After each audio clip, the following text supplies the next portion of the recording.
Hi guys. За нэг кофе нэрүүлчихлээ. Хүмүүс намайг подкаст хийж гээд бараг 2 жил зөндөө хэлсэн. Тэгээд ихгүй явж байгаад гинтэйгөө сонирн байдлаар бас айгүй хүн зэдээр ихний дугаарыг нь хийхээр болчихлоо. Тэгээ өөрийнхөө нэг суух хамгийн дуртай хэсэгтээ тайдад бас тавьшил. Өөрч анхаарал чинь төвлөх үүднээс ийм сетап хийлээ. За жоо гонигтай харагдаад байгаа шалтгаан нь гонигтай сэдв ярих гэдэг. Сэтгэл готрол. Сэтгэл готрол гэж юу вэ гэдгийг өнөөдөр ярилцъя. Саяхан нэг хамтлагийн дуучин залуугийн амиа орсон сэдвийг харсан. Гэхдээ яг одоо амиа орсонгүй эсвэл тэр хүний амьдралын талаар ярих гэхээсээ илүү энэ бол угаасаа маш их нийтлэг байдаг. Бид нэр өнөөдөр мэдсэн мэдээгүй өнөөдөр амиа хорлох шийдвэр гаргаад энэ ертөнцөөс яваад өгч байгаа хүмүүс маш олон. Ер нь бол хүн өөртөө тохиолдохоос нааш альва зүйлсийг асуудал гэж хардаггүй, тэгээд бас мэддэггүй. Одоо жишээ нь би хорт хавдар тус хүртлээ хавдартай хүмүүсийн амьдралд ямар шалгалт байсан надад сонирч биш байсан. Тэр талаар бодох одоо надад шалтгаанч байгаагүй, бодохыг ч хүсдэггүй байсан. Харин хорт хавдар тусаад хорт хавдрын сүүлийн шатн дээр очиод бүхэл амьдралын зааг дээр очсны дараа надад хорт хавдартай бүх хүний амьдрал ойлгохдаг болсон. Би хорт хавдартай хүмүүсийн сэтгэл зүйг юу тулж байгааг, юу мэдэрч байгааг нүр тулах гэдэг ямар их айдас дүрмдэж байдгийг ойлгосон, мэдэрсэн. Тэгмүүд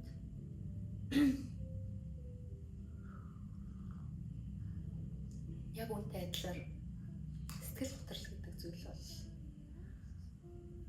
миний ярьж чадах болон ярих хэрэгтэй боломжтой мэдэрсэн мэддэг сэдв гэж хэлж болно.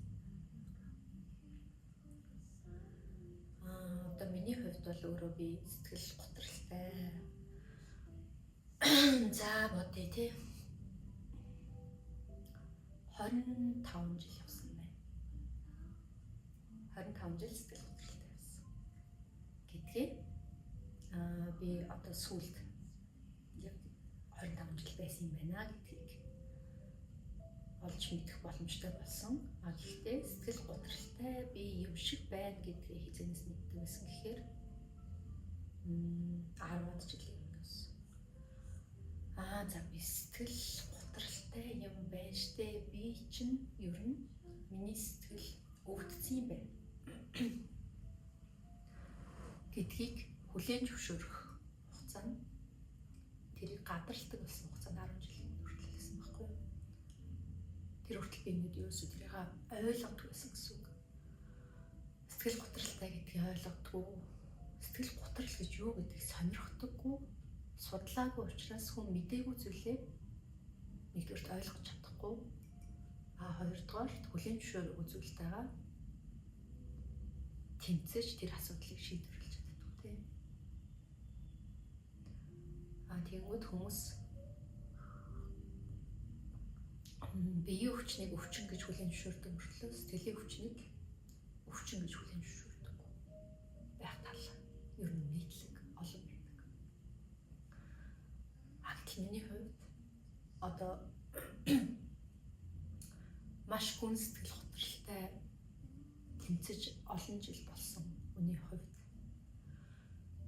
25 эцсийн шатанд очиод үхлээс ичи дээр аврагдаж гарч ирсэн хүний хувьд энэ хоёрыг харьцуул гэвэл би сэтгэл гутралыг хэлэх хэцүү гэж хэлнэ. Сэтгэл гутрал гэдэг чинь яадаг зүйл вэ гэхээр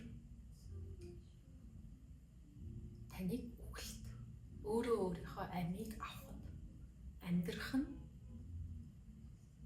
үхэхээс илүү хэцүү байх үед амьдрах үхэхээс илүү хэцүү юм гэдэг юм байна.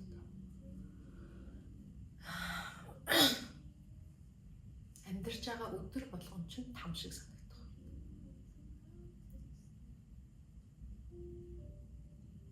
Тэгээд тэр чинь хинж өвчм хэцүү зовлон шанал гэж хүлийн зөвшөөрч сонсохыг хүсэхгүй сонсохгүй байх.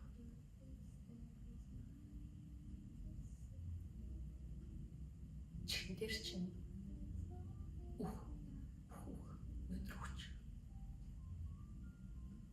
өнөөдөр л хүч. Тэгэх юм бол бүх юм сайхан болно. Тэгэх юм бол чи эцээц амраа болно.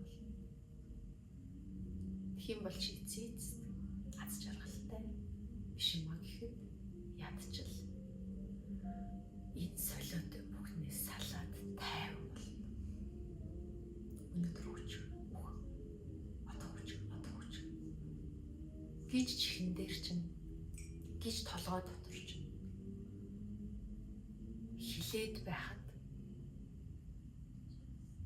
амьд явахын тулд тэр дуу хоолой тэр айдастай тэмцэнэ гэдэг бол хамгийн хэцүү зүйл. Хүний амьдралд олон янзын зүйл, олон янзын зовлон, олон янзын шанал байдгаас би бол тодорхой хэмжээнд туулж үзсний үед энийг хамгийн хэцүү гэж хэлнэ. Өөрөө өөртөө хамгийн үн цэнэгүй, хамгийн ихээр ганцаардсан,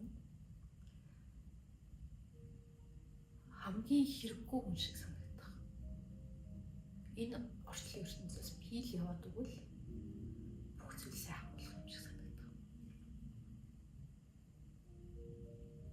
Үнэхээр ийм төсвөрлшгүй, ийм зүрх ширхшим, сэтгэл өвдөм, цаашлаад бие өвдөм, бүх өвчний нэгдэл юу байдаг? Энэ бол сэтгэл готрол. Хүнд шатанд орсон тийм. Ялангуяа хүн амиа хорлох шийдвэрийг амархан гаргахгүй шүү дээ. Зүгээр яж байгаа л за би ер нь чадахгүй юм. Би ер нь чадахгүй юм. Би энэ бүхнийг орхио авчи. Энэ амьдралыг дуусгачих гэж шийдэх, бодох нэг хэрэг. Тэрийг үйлдэх. Тэр байшны дээрээс өсрөх зориг. Тэр судсаа хамж зүсэх тэр мөч. Тэр атга дурын юмыг амруугаа хийгээд залгих тэр мөч. Яасан ч амархан байхгүй. Цагт болохоор өнөөдөр хинч тэрийг үнэхээр баг тартагтаа тулаад үнэхээр амьдрах хүч бүхэн там байгааг бол тэрийг хийх зориг хүнээс гарахгүй.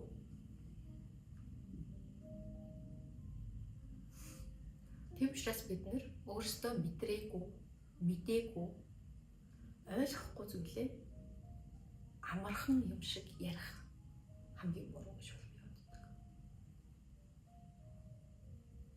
Мэдрээгүй те тухайн одоо зүйлийг та мэдэрч үзээгүй болон тэр зүйлийг ямар мэдрэмж төрдгийг, тэр зүйл ямар их өвддгийг мэдээгүй байгаа үед хүний зовлонг амархан шүүх. Биднэрт хиндэж ирэх байхгүй, тийм боломж өгөн байхгүй байхгүй юу? Та мэдхгүй зүйлийн талаар яаж ярих юм бэ те? Ойлгоогүй, өөрөө мэдэрч үзээгүй, хийж үзээгүй зүйлийн талаар хинч ярих боломжгүй байдаг.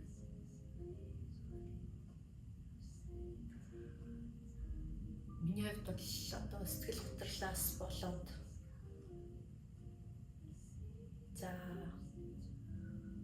4 удаа амиа орлох оролдлого хийжсэн байна.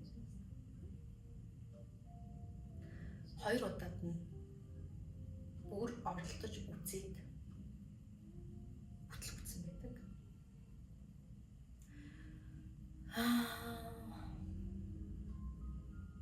Юу гэхтлээ амар хэцүү болоод те. Юу гэхтлээ тэр амьдрах тийм амар хэцүү болоод тэр мөчд хүрсэн бэ гэдэг бол маш урт түүх.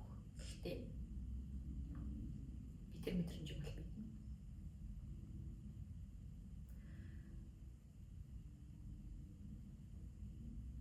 Хажуудаа ус нэг атганда атга дүрм нойрсуулах им атгачаад машинда үрийн 4 цагт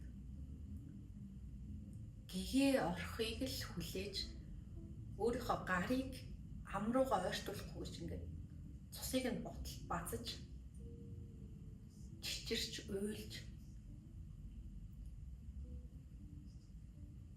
суугаад гэгээ орсон үед арай тайвшраад тэр л ам руугаа хийгээд усаар зайлгах халахныг хийхгүй тулд хамаг байдаг сэтгэлийн хүч, хамаг байдаг оюун ухаан сүнсний одоо сүнсээс сүлд бүх юма дуудаад тэр зөвхөн өөрийгөө эндээс яваад өгөхгүй яаж үлдэх вэ гэдгийг ингээд торгоох тэр мөч хүнээс маш их хүч шаарддаг. Үнэхээр галзуур гарч ирж байна. Үнэхээр хинч чамайг олж харахгүй, хинч чамд тусалж чадахгүй чи ойр ганцаараа юм шиг төрдөг.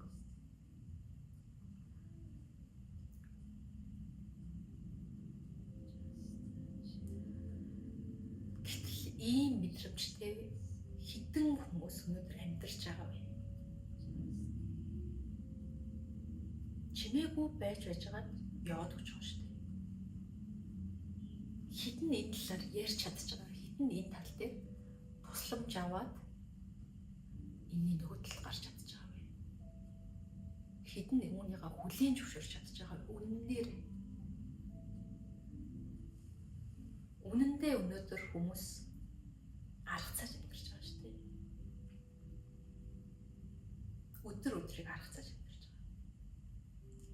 Аз жаргалгүй хоосон мэдрэмжээ мартахын тулд өөрийгөө яаж ямар зүйлээр сатааруулах вэ? Өнөөдөр л энэ мэдрэмжүүдийг, муухай мэдрэмжүүдийг тэр дотроос чинь яриад байгаа дуу хоолойг сонсохын тулд чихээ таглаад яаж сатааруулж амьдрах вэ? Ингээ байж идэл гайгүй болчих байх. Ингээ байж идэл хэсэг гайгүйгаас болдог. Энэ хүчийг ингээ аргацаахад өнгөрөө чи хэсэг гайгүй болдог. Тэгээ буцаа тэр хогийн мэдрэмж эргээд ирдэг. Энэ хэсэг зүйлийг л энэ хэсэгхэн зургийг яаж иж байгаа аргацаачвал дахиад хэсэг гайгүй болно. Гэхдээ тэр хогийн мэдрэмж дахиад л нэг шүн гихтэд ороод ирдэг. Энэ бол сэтгэл готрол. Сэтгэл готрол гэдэг сэтгэл готролтойгоо мэдхгүй сэтгэл готролд орцсныгоо ойлгохгүй байгаа сэтгэл готролтой хүмүүс маш олон байна. Тийм хүмүүс ямар ч тусламж авч чадахгүй юу ч ярихгүй байж байгаад нэг л өдөр дарсан зүйл тесэрч дэлбэрч гарч ирдэг. Ингэж буугалж явсаар аваад нэг өдөр дийлхээ болоод баг зэрэг алкогол хэрэглэх юм уу, баг зэрэг эсвэл хэтрүүлэн хэрэглэсэн өөрийн ухаанаа алдсан үедээ тэр зориулж чадахгүй байсан амиа дуусгах, энэ амьдралыг дуусгах шийдвэрийг гаргаад яваад өгч байгаа. Яавч амархан шийдвэр байхгүй, яавч тэр мөчд хүрэх хүртэл маш олон зүйлийг туулж, маш олон зүйлийг тисэж төвчсний дараа гаргасан үйлдэл.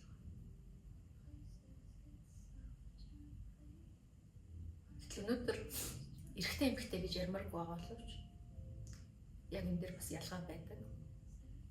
Эмэгтэй хүмүүс уйлж болдог, эмэгтэй хүмүүс ярьдаг. Гэхдээ тэд бас маш их сэтгэл готролтой байгаа. Яахаа мэдгүй байгаа. Яаж эндээс гарахаа мэдгүй. Олон сэтгэл готролтой хүмүүс бөөгнөр суугаад бие биендээ сэтгэл готрлаа яриад чадхаараа яах вэ? Ядаж сонсоод, ядаж тэрийг гадагшлуулад эсгэн зургийн ч гэсэн тайвшрал аваад цаашаа арах цагаад явж байгаа. Хэрэгтэй хүмүүс уйлж болдог. Сэтгэлээ уудлаад ярихаар шоолдог, маазарч ийн гэж боддог, тоглоом шоглоом болгодог. Юм сүртэй эр хүн байж ийм хин юмыг тисээд л гар. Угаасаа амьдрал чинь юм байдیں۔ Чи ганцаараа зовж байгаа юм уу? Ийм зүйл ярьж байгаа нийгэмд хэн өөрийгөө уудалж голгож ярих юм бэ? Хэн гаргаж ярих зориг байх юм бэ? Надад ч гэсэн зориг байгаагүй юм. Би хэр баргийн найз нөхдөд их ярьдаг, илэрхийлдэг хүн гэхтэл би өхмөр хэцүү байгаагаа амиа оролдлого хийснийхаа 3 удаагийн дараа л анх удаа гэр бүлийнхэндээ найз нөхдөдөө ам ангалах шилж чадсан. Хэлж чадсан шалтгаан хүртэл сэтгэл зүйчдэр очиод өөрийгөө нэг анх удаа үннээрээ ямар ч шүүлтүүргүй ярьсны дараа ингэж болд юм байна. Намайг шүүхгүй юм байна шүү дээ. Надад туслах юм байна гэдэг мэдрэмж авсны дараа ярьж чаддаг болсон. Яагаад гэвэл намайг хамгийн ихээр хайрлсан, хамгийн ихээр намайг би өөрийнхоороо байгаад хажууд нь 100 хамгийн их чадхаараа өөрийнхоороо тий хамгийн үннээрээ байгаад намайг ойлгодог, хайрладаг гэж итгэдэг байсан хүн. Амиа хорлох гээд нөгөөг нь байж хаад хаалгаа хагаад битгий драма тоглол, битгий жүжиг тоглол гээд хаалгаа хаад татдаг. Ийм нөхцөл байдалд хэн сэтгэл готрлын талаар ярих юм бэ? Хинд би итгэж цаашдаа ярьж чадах байсан бэ? Өнөөдөр ийм нөхцөл байдал маш олон байна. Зовлонгоо ярьдаг, хэцүү байгаа хүмүүст ярьдаг. Бүхэн л зовж штэ. Чи юу сүртэй? Битгий гомшооноод байна. Битгий маяглаад байна. Амьдрал ч угаасаа л зовлон байдаг, ийм байдаг. Наа чинь хэсгэн зур тэгж яагаад өнгөрчин. Хитрхи завтай байгаад байгаа юм шүү. Өөрийгөө сатааруул. Нэг яваад аялчаад ир. Өгж чадах угаасаа л хөрхий зөвлөгөөнүүдээ өгж байгаа юм дэр. Яагаад тэгэхээр тийм мэдлэг мэдээлэл нь байхгүй. Өөрөө хүртэл тэрийг яаж зохицуулах нь мэдэхгүй байгаа хүнд юу өгөх юм бэ? Гэтэл энэ үед хамгийн хэрэгтэй байдаг зүйл бол ямар ч шүүмж, ямар ч шүүлтүүргүйгээр зөвлөгч хэрэггүй. Зүгээр л сонсоод суух. Би чамайг ойлгож байна. Би чамд ямар хэцүү байгааг ойлгож байна. Чиний сэтгэл зүрх яаж өвдөж байгааг би мэдэрч байна. Би энэ бүхний чинь 100% өөртөө ойлгож мэдэрч чадахгүй ч гэсэн чамд ямар хэцүү байгааг би харж байна. Хэцүү дахиад зүйл тохиолдвол хизээж би сонсоход бэлэн байна. Маш хэцүү болоод яахаа мэдхий болоод ирвэл над руу залгаарай. Шүний хитэн цагтж байсан хамаагүй залгаарай. Би чиний хажууд үргэлж байх болно. Би чамайг сонсоход бэлэн байх болно.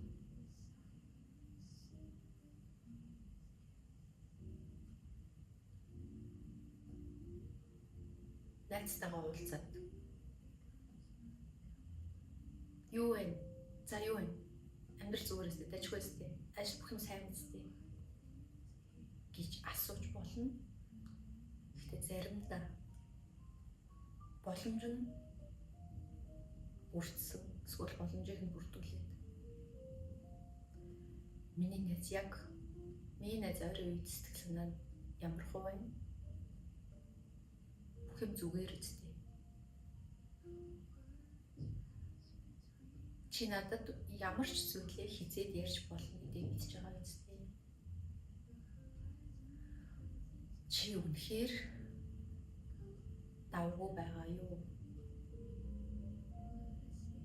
Хуваалцах юм байвал би үргэлж бэлэн байгаа шүү гэж хэлэх. Энэ бүхэн чин сэтгэлээсээ хүнийг сонсож чаддаг байх. Ямар ч шүүмжгүйгээр хүнийг сонсож чаддаг байх. Цаашлаа зүгээр л хань болж чаддаг байх.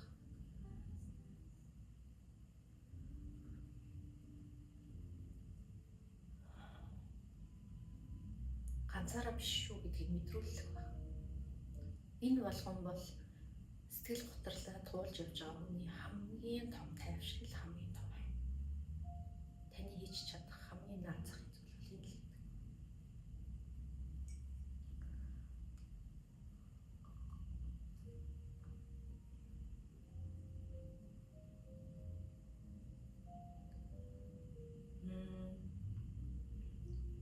Одоо миний хувьд болохоор сэтгэл готрал гадна маш өндөр түгшүүртэй. Сэтгэл готрол, сэтгэл түгшүүр бол ер нь хамт явдаг бас хөвчлэн. Одоо anxiety гэж ярьж байгаа, depression гэж ярьж байгаа. Өндөр түгшүүртэй хүний хувьд гэдэг ч зүгээр шүү чаддгүй. Байнга ч юм. За яг хаа за одоо энийг ингээд гадна бол тайван харагдаж байгаа шүү дээ. Гэхдээ дотор нь яаж идэг гэхээр миний дотор бол жижиг юм. Өөрөө жижигхэн хоол бүр миний хоол биш юм шиг санагддаг гэсэн тэр хоол. За одоо өнөөдөр ингээд за өглөөсөө хүүхдүүдийнхаа ингээд юмуудыг бэлдээд тэгээд ингээд гаргаж өгөөд за тэгээд тэр ажлыг дараа нь хийгээд за тэгээд тэрний дараа тэр юунд очиж тэрний туслаад тэгээд энэний дараа энэ дасгалаа хийгээд за тэгээд өнөөдөр яг чи нөгөө ойр дурсаа ном уншихгүй байгаа шүү дээ. Тэр номоо уншаад за одоо ингэснийхаа дараа чи одоо орой гидсэн тэлтэй хийсэн юм хийхгүй шүү дээ. За өнөөдөр нөгөө хатман галтман хийсэн болов хийгээгүй. Зааж гараа өнөөдөр ч одоо юу дутуу хийч вэ? Юу дутуу хийч вэ? Юунаас хоцроод байна? Би юу болоогүй, юу дутуу хийгээд, юу буруу хийгээд байна? Юу болохгүй байна? Ийм жижигхэн хоолой миний толгой дотор байнга сонсогддог байсан. Тэгээд би галзуурмаар санагддаг гэсэн. Чимээгүй байгаад өгөөч гэж боддог гэсэн. Чимээгүй байгаад ганц цагш болсон би 50 байл та. Гэж бүр гойдог байсан. Ингэж амьдрах ямар байх вэ та төсөөлөд үзтээ. Байнгын сэтгэл төвшөртэй. Бүх амьдрал чинь сайхан юм шиг бүх зүйл сайхан байна. Би ингээд гоё байна те. Аз жаргалтай байна. Амьдрал сайхан болж байна. Хэсэг тэгж байгаа л навс уу. Яг creep буюу ингээд булангаас гитээд ирж байгаа нэг надад мэдрэгддэг байсан сэтгэл хөдлөл. Oh shit. Би бүр навшигч дахиад л гэж боддог. Тэгэл би энэ хорвогийн хамгийн үнц нөгөө хамгийн хэрэггүй юм шиг мэдрэгддэг байсан.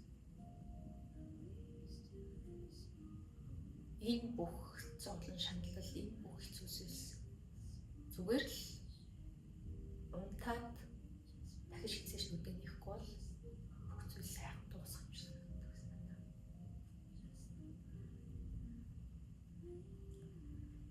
Ийм байдлаар амьдрна гэдэг бол амьтын там.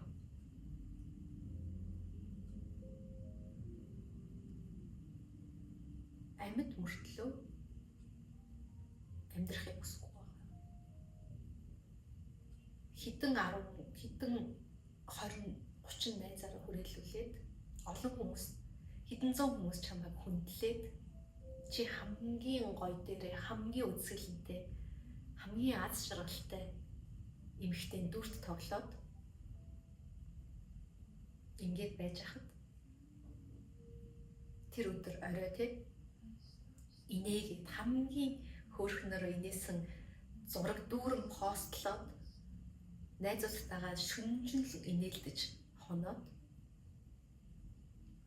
гэртээ очиод өөрийгөө хог навшуур мэдрээд шүнжин уйлаад өглөө нь амиа хорлох. Энэ бол бүр хамгийн байж болох зүйл. Хамгийн энгийн үзэгдэл. Амиа хорлож байгаа хүмүүс зүгээр л уйлаад гутраад явж байгааг харуулж агаад энэ хүн үнэхээр хэцүү байна да гэж харагдаж агаад өгдөг тохиолдолд ховор. Хамгийн аз жаргалтай, хамгийн баяр баясгалтай юм шиг харагдаж агаад нормоос зүгээр л явах шийдвэрийг гаргадаг. Яагаад гэвэл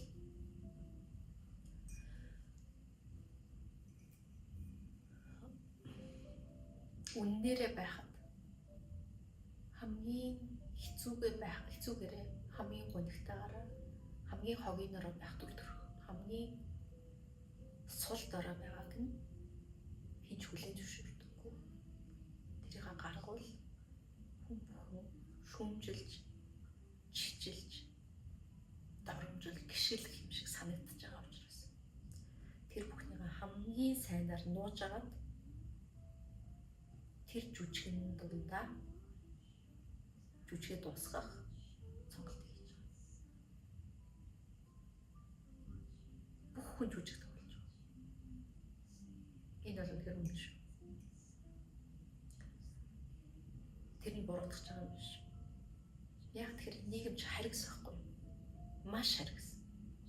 Чамайг үнэн төрхөө илчлэх, үнэхээр өөрийнхөө хүснээр байх төдийд шүүмжилж, гიშгчилж дормжлох хүмүүс бэлэн байж байгаа. Наацхан жишээ. Осор чамаагээд зүгээр л өөрийнхоороо амьдрч, өөрийнхоороо байх зүгээр яг чин үннээрээ солиотой галзуу тэр төрхөө гаргасныхын төлөө хүмүүс алсан. Зодож сэтгэл зүгээр нь дарамтлж, доромжилж алж байгаа. Тэр хүн хин гин буруу хийсэн байж магадгүй. Гэхдээ тэр мянган хөдлөө гин буруу хийхгүй. Ямар ч өөртөө хамаагүй хүмүүсийн хэргийг хүмүүс тэр хүний зовлонг мэдэрч үзээгүй, тэр хүний оронд амьдарч үзээгүй. Яг цаанад юу болж байгааг мэдэхгүй ээжж хүмүүсийн амьдралыг шүүмжилдэг, шүүдэг.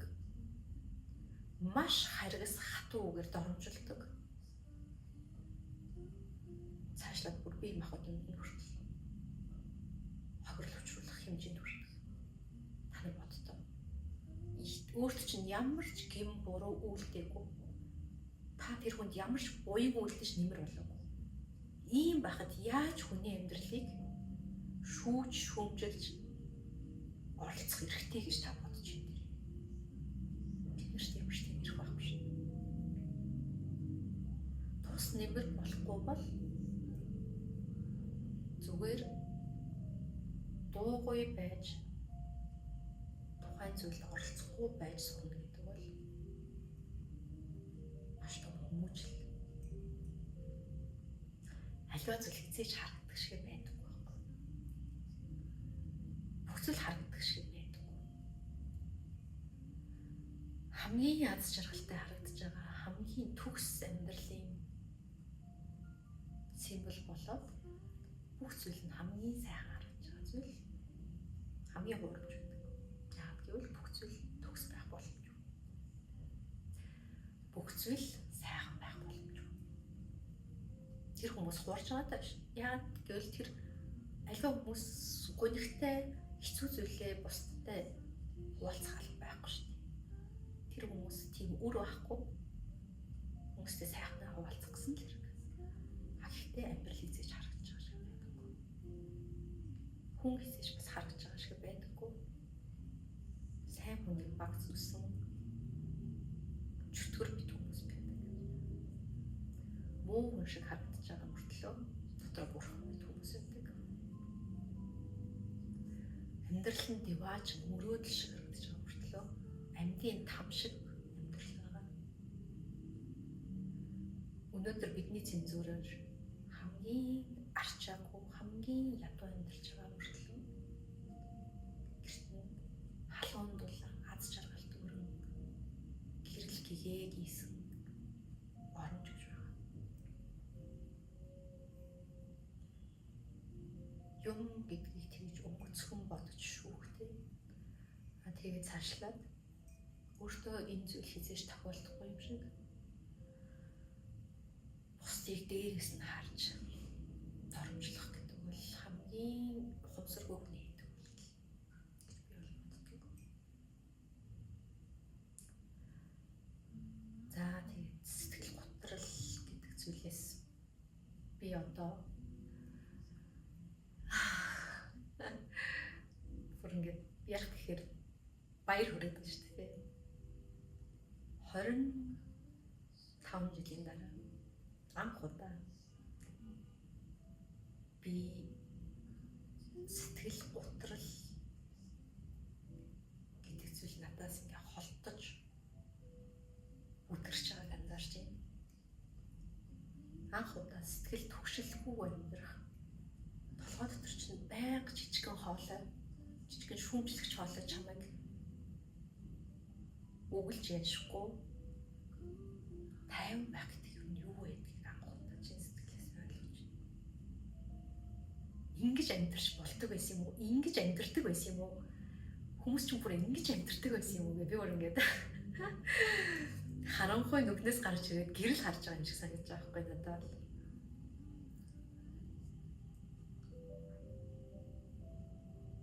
Тэр сайхан. Тэр гоё юм да.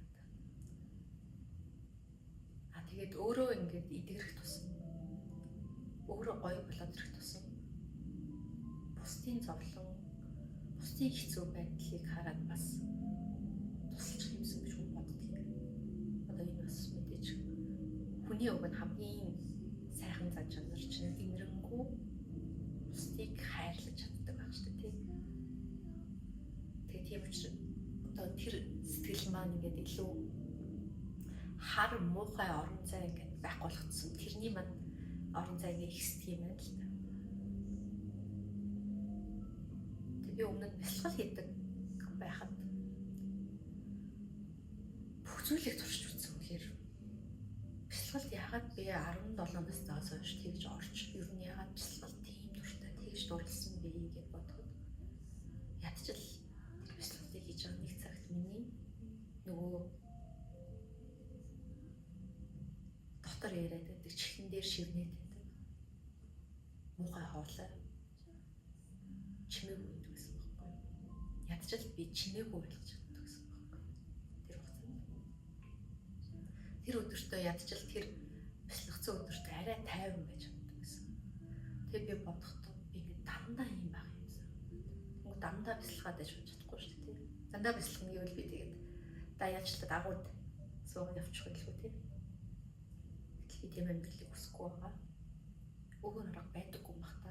Тэгээ бясалгалыг ингээл олон янзаар туршиж үзээд олон цагаар туршижсэн дараа энэ бол төр зүрийн тайвшрал юм байна.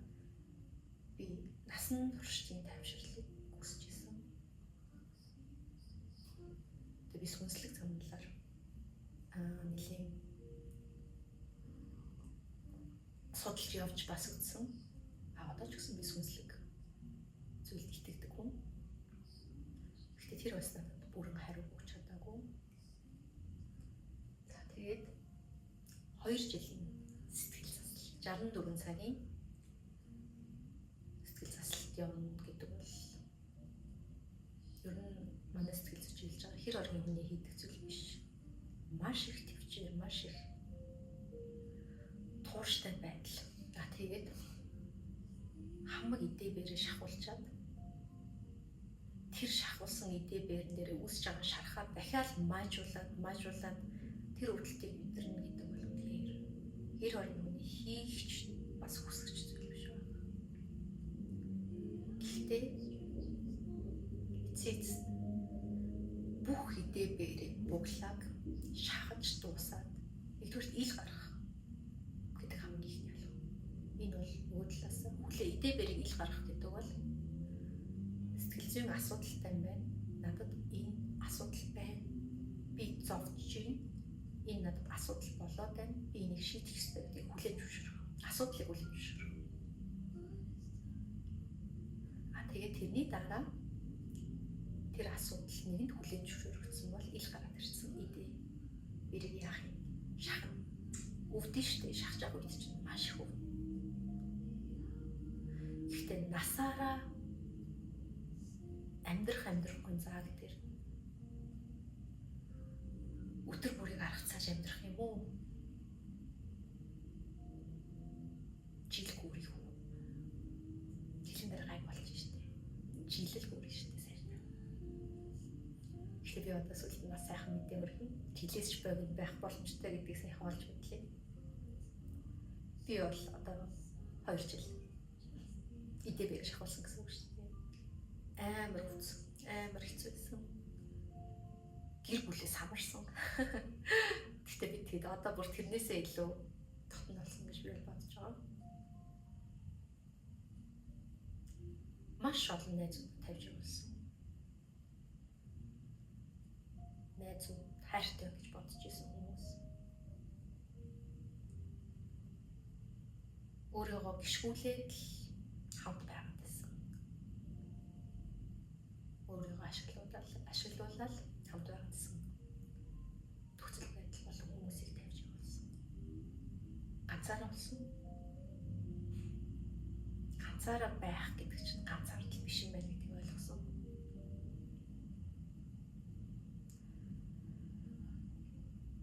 Энэ идэ бэрийг шахах явц хэцүү. Гэхдээ таны үлдсэн 50-60 жилийн амьдралтай дүүцэхгүй шүү дээ. Ганцхан жил, хэдхэн сар, гүрийг хэрэгтэй. Гоё шүү дээ. Жинхэнэ нөгөө идэх нь тодорхой гэдгийг мэддэж идээг шахах гэдэг чинь гоё юм. Идээ шахагдаад дуусахад идэх нь тодорхой. Айнх нь тодорхой. Идээ бэр шахаад дуусны дараа шарах үснэ. Шарах чинь яг тийм зүгээр шууд идэгчдэггүй шүү дээ. Хаяа хөндөгдөн, буцаад гарч ирнэ, буцаад сэдвэрнэ. Гэхдээ та тэр шарахыг яаж аниулах арга олцсон? Яаж зөв тосоо түрхэх тосоо олцсон? Дахиад тосын түрхэн, дахиад тайвшруулж хэсэг шарахаа аниулна. Эцсийн тэр шарах сориг болно.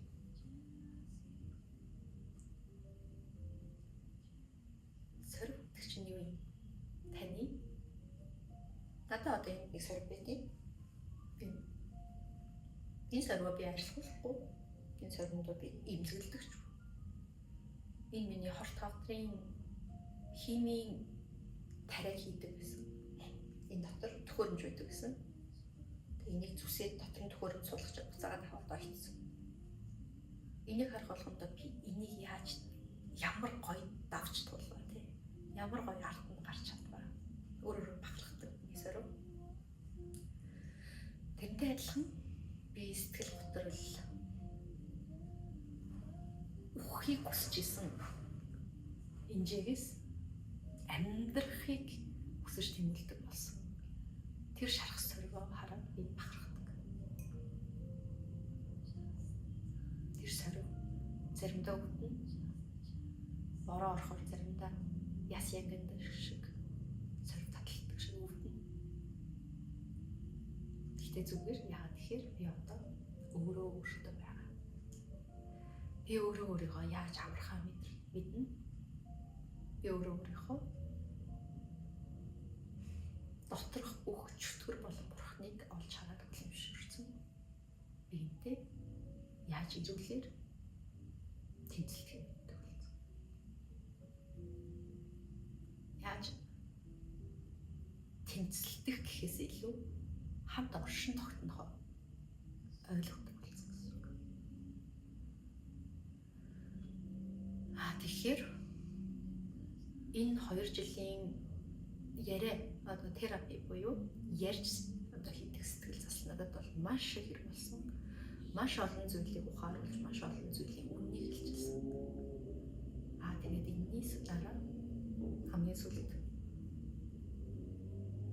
болж мэдсэн зүйл бол соматик буюу биеэр дамжуулж травма гэмжлэх. За энэ арга барил бол харцсан хурдан юм байна лээ. Тэгээд одоо энэний үр дүн бас эхнээс нь мэдрээд явж байна. Маш интенсив буюу маш их хүчтэй одоо нэлээд их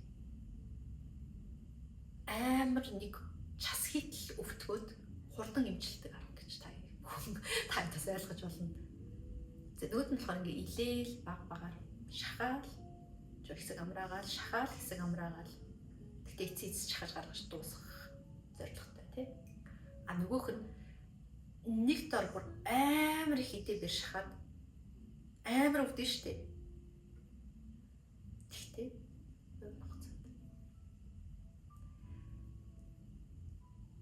тэгэхээр одоо миний туршиж үзсэн аргууд гэвэл за эхнээс нь яри тий. Эхнээс нь цай би ярьсан юм хурангууллаад цайд ойлгомжтой болгоо хэлэхэд сэтгэл засал терапи буюу ярих аргаар сэтгэл зүйчтэй хамтарч өөрийнхөө травма шарахыг олж бүр бага наснаасаа одоо хүртэл бүх амьдралаа үнэн зөвөр харах. Бид нэр дандаа illusion буюу буруугаар харж буруугаар ойлгож тэр буруу ойлголт шарах болж үлдээд бид нэрийг өдрөлгөө өвтгөд явж байдаг. Тэгэхээр энэ зүйлийг зөвөр болгож эргүүлэх засах болж. Хоёр дахь нь соматик буюу биеэр дамжуулж травма гэдэг. Нэг нь сэтгэл мэдрэмжтэй, нөгөөх нь биетэй ажиллаж байгаа. Тэгэнгүүт оюун тарих гэдэг бол бид нарыг дандаа мэрхэлж хүрч идэг. Бас маш залтай мөртлөө биднэрт маш хэрэгтэй зүйл байгаа. Тэгэхээр энэ хоёр дээр аль алин дээр нь тархины үйл ажиллагааг бас адилхан ярьдаг. Яаж тарих үсээгүй дурсамжаа цаашаа амьдрахын тулд арчдаг вэ? Та өнөөдөр өөрт чинь юу ч тохиолдог уу гэж бодож иж болно. Тарих чинь зүгээр wipe out хийх буюу бүгдийг арчсан байх бүр боломжтой. Миний хувьд тийм дурсамжууд маш олон байсан. Амьдрал маань тохиолдсон хамгийн чухал, хамгийн новшин, хамгийн заван хэцүү зүйлийг би зүгээр л арчсан байсан. Тэр зүйл арчигдсан уу? Үгүй. Тэр зүйл миний тэр буглаа болоод намайг гэдэг тэр ховдуу голоо болоод дадтай амьдраа явуулчихсан. За тэгээд дээр нэмээ сүнслэг замдал. Spirituality буюу сүнслэг замдал болон meditation-ээр би бүрэн имжилж чадна гэж хэлж чадахгүй.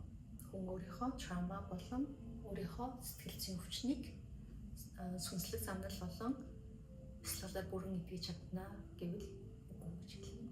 Гэхдээ ядчил танд түр хугацааны тайвшрал тэгээд өөрөө өөрлөгөө өнгөх ихний боломжийг ч юм болгоно. Яагаад тэгэхээр өнөөдөр бид нэр зүгээр өөрлөгөө өнгөх гэж хуурж байгаа. Юу өөрлөгөө өнгөх байтугай нөгөөх ингээд дотроос нь хаяа нэг би уг нь нөгөө юу ямар байсан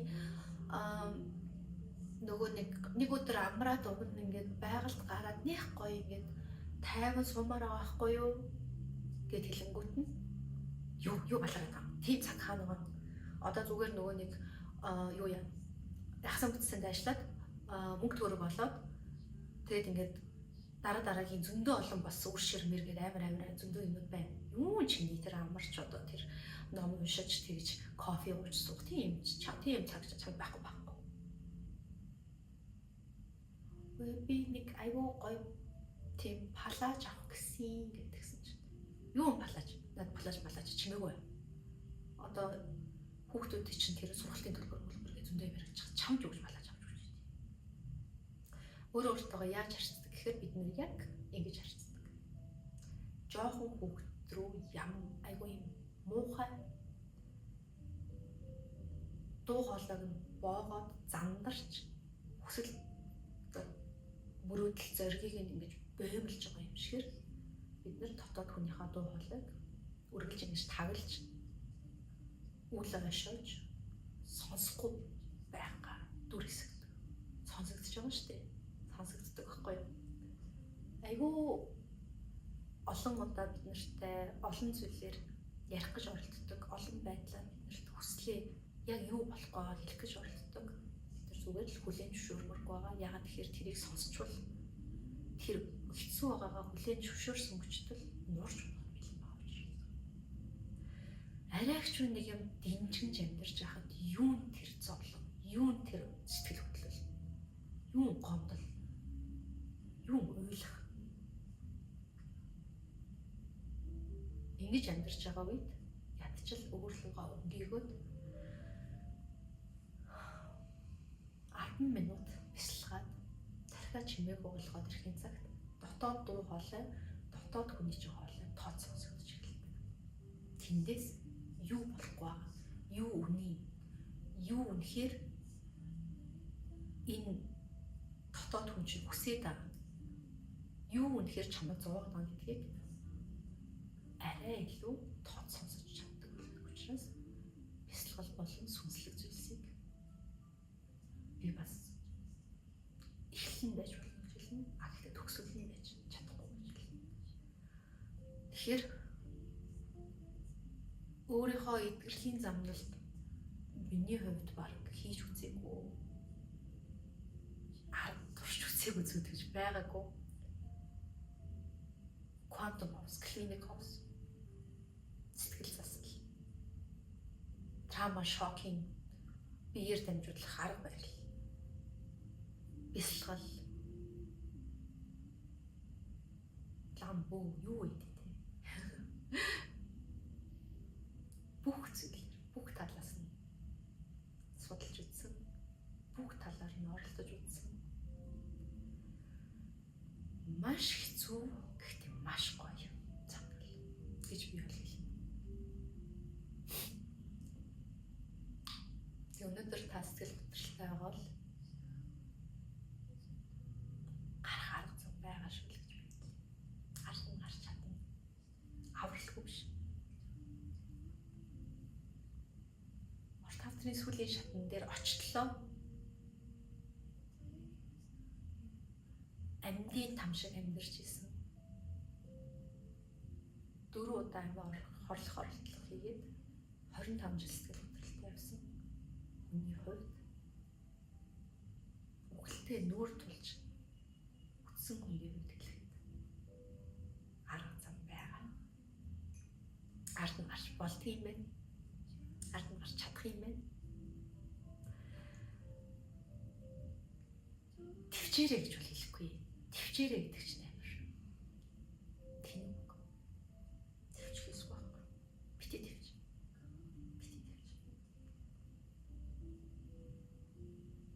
Үйл. Яг тийм. Би одоо хамгийн сүүл эрэхтэй хүмүүсээс одоо болцсон залуучуудаас уртлаас байгаа. Бараг инээдтэй одоо сүйдээ бас ихтэй идэн далангүй болсон гэдэг шиг. Хизээ хамгийн сүүлд уйлж үзсэн бэ гэж асуухад санахгүй.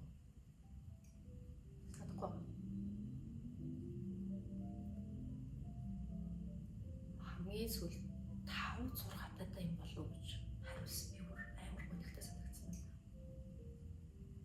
Юу тэгтлээ амьдрал таныг тэгтэл чинь хатуужуулаа вэ? Амьдрал тань тэгтлээ хатуугаад чинь. Та уйлахыг ч юм болон сул дорой байхыг ч болон зөвшөөрдөггүй хүмүүстэй хавна гэсэн. Уйлж болно шүү дээ. Сул дорой байж болно шүү дээ. Гоё шүү дээ. Хамгийн гоё зүйл шүү дээ. Ер нь л сул дорой үнэн дээрээ байж чаддаг юм бол хамгийн хүчрхэг. Яг үнэндээ хамгийн хүчрхэг юм бол уйлж сул дорой байдлаа бусдад харуулж чаддаг. Өөртөө зөвшөөрдөг. Хамгийн хүчрхэг юм бол яагаад би энийг мэдчихээн гэхээр би өөрөө тэгж амьдэрсэн учраас хамгийн төгс хүн. төгс харагддаг. Сул дорой байдал хиндэж харуулж чаддаггүй. Өөрөө өөртөө хүртэл сул дорой байдлыг хүлээмжшүүлж чаддаггүй хүн бол хамгийн сул дорой байдаг. Өнөөдөр амиа орлсон хүмүүсийн мэдээг хараад ямар арчаагүй юм бэ? Ийм их юм дээр төвччихгүй. Эсвэл амиа хорлох чинь хэцүү байна, үхмээр байна гэж байгаа хүмүүсийг ийм юм аа ингэж нийтлээд тахтаа яадаг юм. Эсвэл ингэж сул дорой байж болохгүй. Цааш хүмүүс амьдрал ингээд бүр хэцүү байхад чи ингэх ирэхгүй гэж хэлж байгаа хүмүүс бол сул дорой байдлыг хүлээн зөвшөөрч чаддаггүй. Тэгээ зөвхөн тэр хүний тухай ярьдаг юм шиг. Өөрийнхөө л тухай ярьж байдаг. Яагаад тэгэхээр тэр хүмүүс өөрийнх нь сул дорой байдлыг өөрийнхөө өөртөө сул дорой байдлыг хүлээн зөвшөөрдөггүйг нь сануулад байгаа. Тэр хүмүүсээ сул дорой байгаа дургуг нь өргөдөг байгаа байхгүй. Яагаад тэгэхээр өөрөө сул дорой байж чадахгүй учраас. Ер нь таны дургуг өргөж байгаа зүйл хөвчлэн таны өөртөө хүлээн зөвшөөрөх зүйлс байдаг.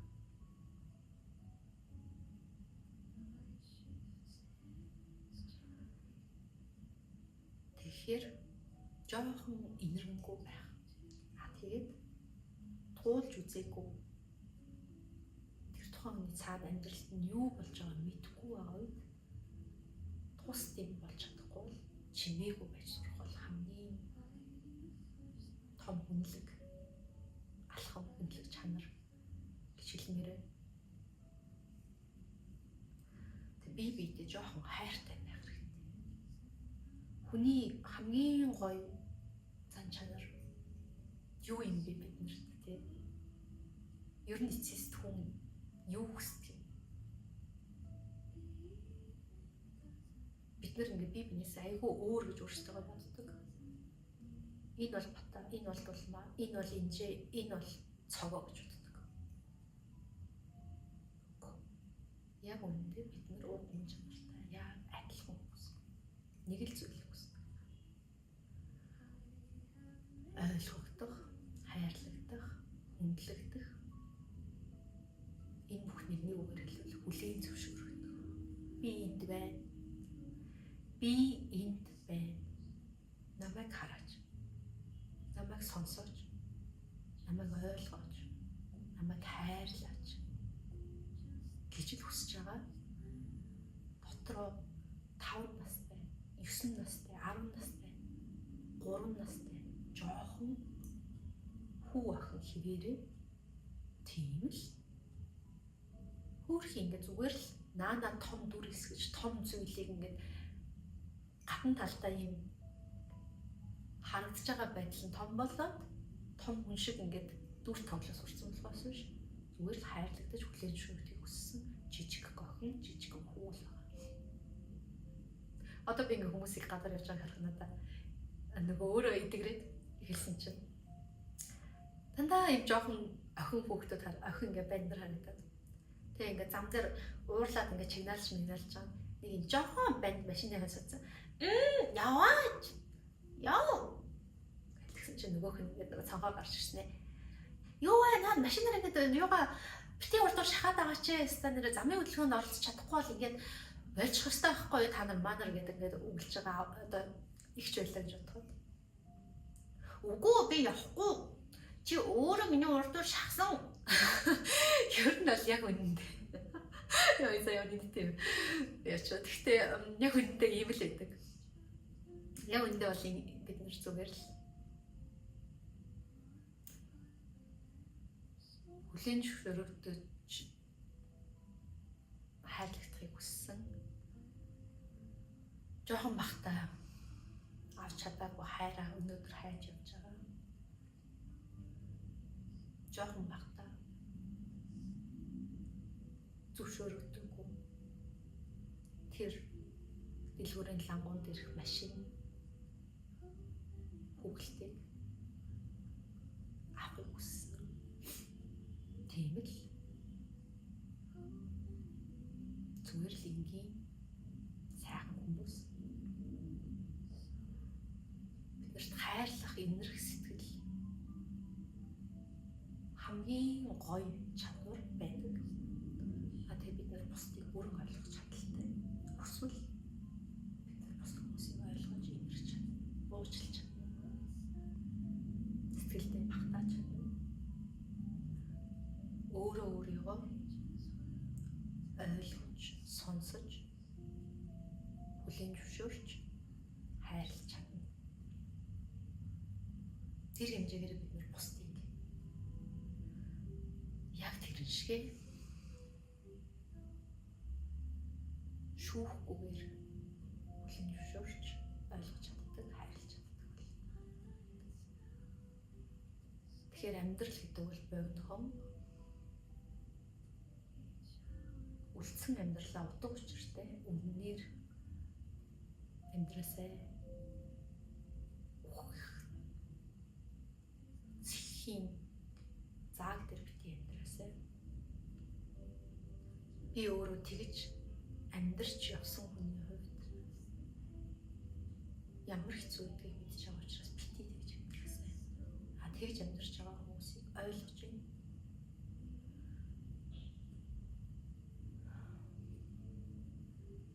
Гэхдээ биш дээ. Үргэлж биднэрт хамгийн гоё зүйл нь ард нь гарах хүч биднэрт байгаа. Тэгээд эцэст нь та бүхэнд